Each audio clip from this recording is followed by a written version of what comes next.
Hello, everyone, and welcome to episode 9 of the Off the Cushion podcast. Offering simplified teachings from Chan Buddhism and other traditions, Off the Cushion seeks to make meditation accessible to practitioners of all backgrounds and skill levels, helping you to find peace wherever life takes you. I'm Sam Provazane, and I'm here with Dwayne Rester. How's it going, Dwayne? It's going wonderful. Thank you, Sam. Welcome, everyone. Thank you very much, Dwayne, for being with us. In today's episode, we're going to discuss something that you're expert is a probably not the right word, but well versed in this meditation method, which is called direct contemplation. You have a lot of experience teaching this method, and I don't know that a lot of our listeners will be familiar with it, as it's something that is highly promoted within the Dharma Drum Chan tradition. And we want to give people a look into the meditation method of direct contemplation because it can be a really good additive to other methods like silent illumination, Huatou, Mhm. or any meditation method. I'm going to kick us off by reading a small excerpt from Guagu's book, Silent Illumination. And I'll link this also in the description for the video or this podcast. Talking about direct contemplation, he says, direct contemplation is sensory training. It is a way of perceiving things in their clarity, free from distortion, fabrication, and conceptualization. Direct means the non-conceptual awareness that is free from words and notions. Contemplation here means experiencing. It does not mean reflecting or thinking in any way. The key is no conceptualization, no labeling or naming or forming ideas about the object that we are perceiving. These are just constructs that we project onto the objects of perception. They are not a true reflection of reality. So I should probably just, kick us off and frame it for us that in the Dharma Drum tradition, it's said to be that there are three gates of Chan, three different ways, entry points for people to engage with Chan meditation methods. Usually that's meditation on the breath, silent illumination, which we did a couple of podcasts about, and Huatou or Gong'an, koan introspection. We also use these two ancillary methods or separate methods, which are loving kindness, which we did Mhm. a podcast on earlier in the series, and also direct contemplation, which is considered to be additive, but it really has some of the same substance in terms of its methodology as silent illumination. Do you want to walk us through what direct contemplation is and how to practice it? Okay. Um, Direct contemplation, as Goku stated in his book, is a sensory training, I think is the way it was phrased there. Um, Sensory, eye, ear, nose, tongue, body. Mind is our um, more conceptual brain based on memory and everything else. So direct in the sense that we go to a particular sensation. Our strongest sensations as human beings is our eyes and our ears. Um, Things that we see, things that we hear. When we typically see something, our first reaction is that it is either pleasant, unpleasant, or neutral. Our next reaction is a depth of perception that I want to see more of this or I don't want to see that. And then comes conceptualization. Well, what is that? Well, like in my background, there's a mountain, it's Putney Mountain. There's a telephone pole right there. And that's where my future house will get power from. Nice. And behind Som is a beach scene that's not so far away from where we live in Carabel, mountains to water, and respect to Dogen. Um, but those conceptualizations, like the power pole or Putney Mountain, the road coming in, those are all conceptualizations. And within, I've named these so people will have some reference to what a power pole is, what a log road is, what a mountain is, and your conceptualization of that mountain, that power pole, that road, the green grass, Vermont, will be different than my conceptualization. My conceptualization based on memory from being there. There's some history with that piece of property. Right, right. You know, and so, but I have my own concept of that. Others, even if they drove up there and I drove them up there and told them all about it, would still have a different concept, a different reality. This direct contemplation is getting beyond my reality or your reality. Ultimately is what we're talking about here. We're kind of deconstructing all of that added stuff. My knowledge of this place. As an example, when I get up there in 2 weeks, I've got some house building to do. We did 6 months worth of house building last year. I got more to go. And then the winter after that or summer after that, I got even more to go still and hope to get Amazing. done. It's amazing. Oh God, it's a lot of work for a single individual because I'm doing it myself. And so even in the last 3 weeks, I've been finalizing some extremely detailed stuff that would normally show up in an engineered plan, but I'm the engineer, I'm the builder, I'm the plumber, I'm the electrician. So there's a huge amount of detail. Once the house is built, and you know, if someone was to come up there, their concept of it, their history of it, their feel for it will be way different than mine. And yet, what is reality? What's actually the truth? Who's right and who's wrong? Yeah, yeah. And so direct contemplation is one of these that we challenge this whole process from a sight in this, and I'm using sight in this case, to all the other things that happen once our brain kicks in with our own history, our own narratives, our own ideas. And if we're able to kind of tap into that, to say, oh, wow, my mind, bam, goes like that with all of these other things, all this other processing. How then do I affect the actual reality? It doesn't mean the actual reality is going to be something mystical or something way out there, or, you know, just, you know, crazy stuff that people, I don't mean to call it crazy, but people, they get way too, they overthink it in a way, which again is the same problem. That's mind, you know, eye, ear, nose, tongue, body, mind. When you overthink it, you overanalyze it. It's not, it is what it is kind of thing. We get way past that. And start getting, you know, well, you know, on a molecular level, it's like, no, we're not talking about that. We're talking about how we engage with something as simple as sight or something like hearing, how we engage with that, and then what we add on. So direct contemplation is so that we can kind of challenge that process and to see how programmed we are, how conditioned we are through these other additives and you know, you could extrapolate this out and say, oh my gosh, this is huge. And this is where this practice comes in. And so how does the practice actually work? Given that we got a visual here in front of us, or you're listening to my voice or Sam's voice, you would go out and sit on a rock out there looking out to Putney or looking at the telephone pole or whatever it is, and just sit and allow the eyes to do what they do, which is to see.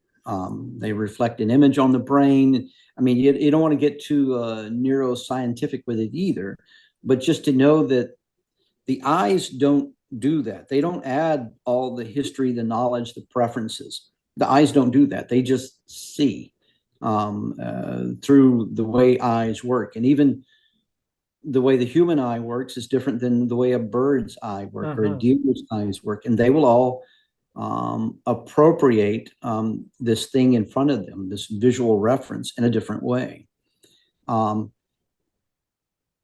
And so hopefully that we're not, you know, if we've practiced direct contemplation, we're not one to say, well, I know what I saw, I know what I heard, and then I'm going to take that to court and talk about it or whatever. We're going to Right, argue right. over this or that based on what we thought we saw or thought. Exactly. Um, and so going back to how the practice works, you just go and sit and just look, and let the eyes do, and then watch what happens. Our tendency to name things, to label things, to compare and contrast to things. And it happens very, very fast. And so this is a direct insight into the mental processing of something as simple as seeing or hearing. And you try as much as you can to just look, and you're not allowing the brain to go foggy or something like that. The mind is extremely alert and just looking. And it's not even so that we can get to, like, say, I look at that telephone pole and then I get into understanding of emptiness and interconnectedness. It's not even that. It's not conceptual. Yeah, it's not. That's exactly, Sam. Thank you. That would be conceptual. It is just to see how we kick off into gear on naming, labeling, comparing, contrasting. And here's a trick that I learned, because some people will get disappointed with themselves and say, "Oh God, I'm not supposed to do that." This direct contemplation, it just blows my mind because blah blah blah blah blah blah blah. It's like, just you can kind of back up a little bit and say, "Wow, I really am terribly programmed," and approach that with kind of a sense of joy, and then go back into it with a sense of curiosity. Beautiful. Because here's a cool thing too that happens, is that as you kind of dampening that mind in a silent illumination, we talk about silence. That's when we begin to silent the conceptual mind and we just see. The illumination, and this is why it's only just it's a narrow silent illumination practice, in that we're only doing one sense. The illumination is that we're noticing the conceptual mind, and we're just coming back to seeing. Blah blah blah blah blah blah. Coming back to seeing or hearing. You can do touch, like if it's always breezy out there as well as on the beach, so you might notice just the breeze on your face. And again, if you're noticing the breeze on your face or the sun on your back or something like that, you don't conceptualize. You may say, well, my back is burning, I'm not supposed to notice that. No, get up and move into the shade. You don't want to get so you're not shutting off. you're not you're not shutting off your humanity, but get out of the sun, and I have bear and moose and turkeys and all sorts of creatures that walk up there, so I'm not gonna get away from the bear. That's not a bear, it's just a big fuzzy rug. No, get out of the damn bear's way. Yeah, you'll be directly contemplating the bear's claws in a minute if you don't move. You'll get the sense of touch. That's right.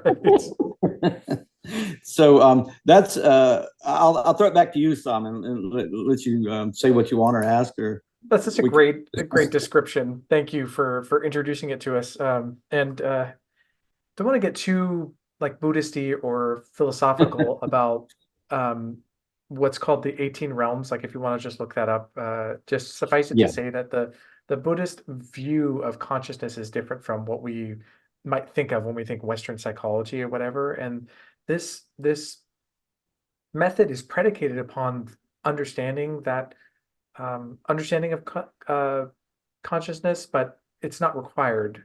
The important part is to recognize that we have this discursive mind that you were essentially describing at the beginning, that we have a conceptual overlay, that I want to look at your background or at a nature scene and say green or nice or telephone pole or any sort of concepts that I've learned to put labels on.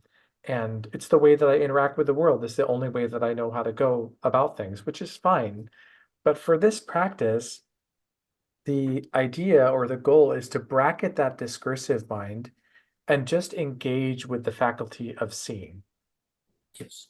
Or if I want to have something very static, like something that it is constant that I can depend on and that I don't have an emotional attachment to, like a sound of the waves or of a sound machine or air conditioner or whatever, something pretty neutral that is constant, just like the sight in front of me, that I can engage simply with the faculty of hearing. So I'm not so caught up in what am I hearing, or do I like what I'm hearing, or am I labeling what I'm hearing? I just, every time that my mind starts to wander to these concepts or something else, some wandering thoughts, just bringing it back to the faculty of hearing or the experience of seeing. And what you're saying so wonderfully is that this process aligns my thinking mind, aligns my awareness to the state of my mind as it naturally is. It's just free and experiencing here in the present moment, experiencing sight, experiencing touch, taste, uh, thoughts or smells or whatever. And it's not so different from silent illumination practice. If you haven't listened to them, please go back and listen to the 2 episodes we did on silent illumination, because you'll see a lot of connective tissue between these two practices. Where silent illumination, at least the way that we experience it in our lineage and the way that Guagu teaches it, is through embodied experiencing, feeling the tactile or the physical sensations of our body as we're sitting, and then allowing ourselves to experience the present moment and its freshness moment after moment.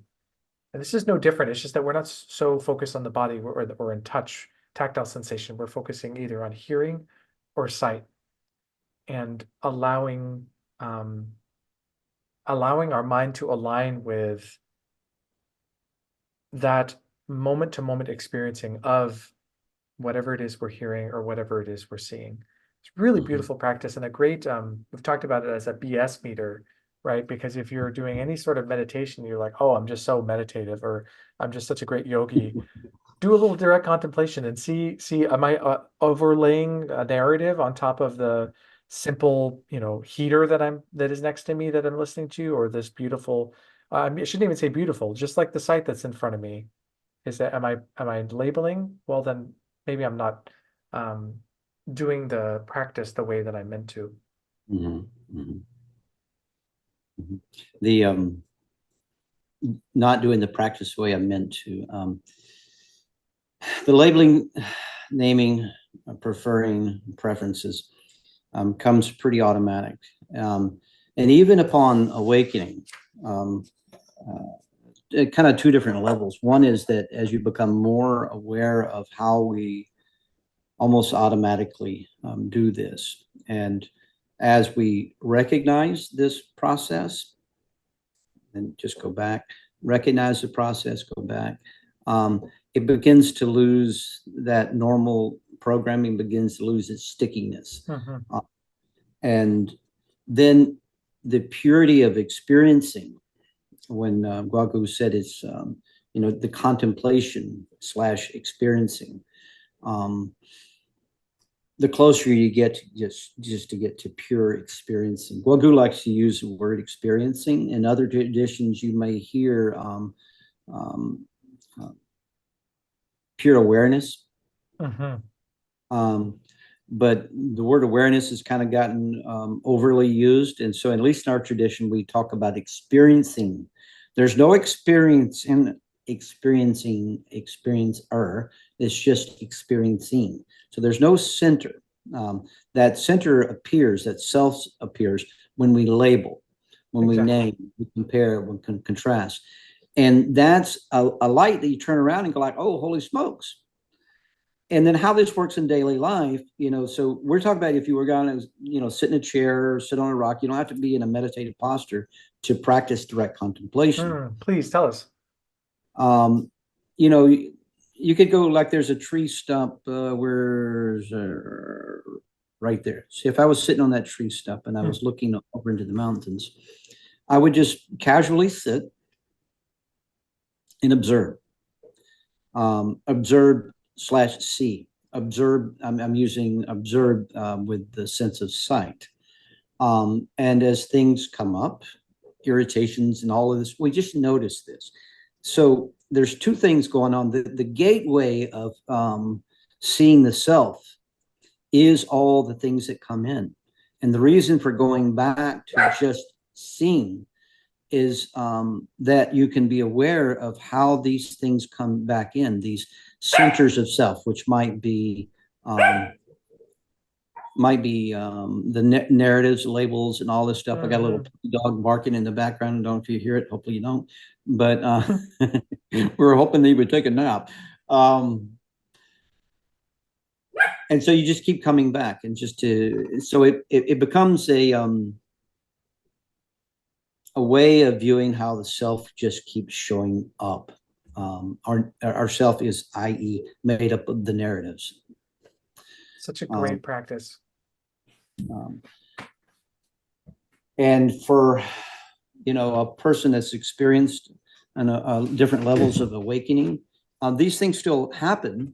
You may still, oh, there I go again, and then you just okay, that's what I saw, but what I saw is not what I saw. What I thought was not what I thought. What I heard was not what I heard. It was probably more involved or probably less complicated. And I often use the idea or the experience that we've had, like with magicians or with art or something like that. And let's just take there's a lot of painters at one time that would do a portrait. And when you look at the eyes and then you move across the room and those eyes are still looking at you. Yeah, that's right. That's the way our brains work. But some people are like, oh, wow, man, there's something mystical happening there. It's 400-year-old paint. There's nothing mystical about it.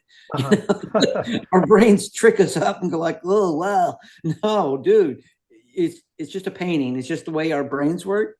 And so we realize that. So maybe we back off a little bit. This is the initial practice. We back off a little bit of what we think we saw, what we think we heard, what we think we conceptualized. And realize, as Simon said, that's when we realize our bullshit meter is way over here. It's like, no, exactly. You don't even know what the hell you're looking at. Exactly. It's so useful. And I just want to stress that it's not in any way turning off our senses or just trying to like remove ourselves from hearing or seeing or whatever tactile sensation whatever sensation we're using.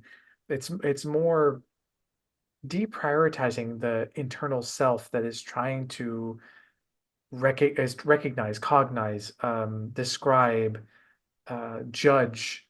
Even if you can do direct contemplation just talking to someone and listening to what they're saying, and you're still processing, hearing everything that's being said, but you're not just like so invested on putting your spin on everything, which is that's a good point, that you're not so invested in. You loosen that your own internalization, your own personality, you kind of loosen that grip, so that maybe you actually hear more, you actually experience more, you actually hear that other person a little bit better. Perhaps you see a little bit more. And just a quick example, and I think I've given this example before, but it's fine. Most Buddhism just gets repeated over and over again in 100 different ways. But, when I go up there in 2 weeks, this mountainside is going to be completely different. That stump there, it's going to be a little bit more deteriorated. These trees are going to be a little bit more full. There's some of these weeds that are out of here because I did some mowing and whatnot. It's going to be different. But if I just drive up that road and I'm just thinking, all right, the house built, blah, blah, blah, blah, I'm going to miss so much of what has changed. Everything's changed, and everybody changes. And so if we always go back into life with what we think we know, our history, our memory, then all the nuances of a person, of a place, or a thing that we have solidified, reified, is not the actual reality. These things change. People change. And you all of a sudden you start getting more into the flow of how life actually is, and it's very fluid. It is very beautiful. And we miss that. We do that to ourselves. That's the other end of direct contemplation, is that it's like this constant, ongoing mirror reflection movie of everything that you've ever seen or heard or thought. It is not reified. It is not something. It is always changing. So to get onto that beautiful wave of life is much better than getting buried by that wave. What a beautiful way to put it. I couldn't have said it better myself. Let's keep it there for today's episode then. Okay. Close on a high note because I don't know that we're going to do better than that. I'll just read Bogu's excerpt again to close this out. Direct contemplation is sensory training. It is a way of perceiving things in their clarity, free from distortion, fabrication, and conceptualization. Direct means the non-conceptual awareness that is free from words and notions. Contemplation here means experiencing. It does not mean reflecting or thinking in any way. The key is no conceptualization, no labeling or naming or forming ideas about the object we are perceiving. These are just constructs that we project onto the objects of perception. They are not a true reflection of reality. There you go. Not a true reflection of reality. Beautiful. Thank you, Dwayne. And thank you so much, everyone, for tuning into the Off the Cushion podcast. Please be sure to like and subscribe for more. You can leave us a comment or question or email us at offthecushionpodcast@gmail.com. See you next time. See ya.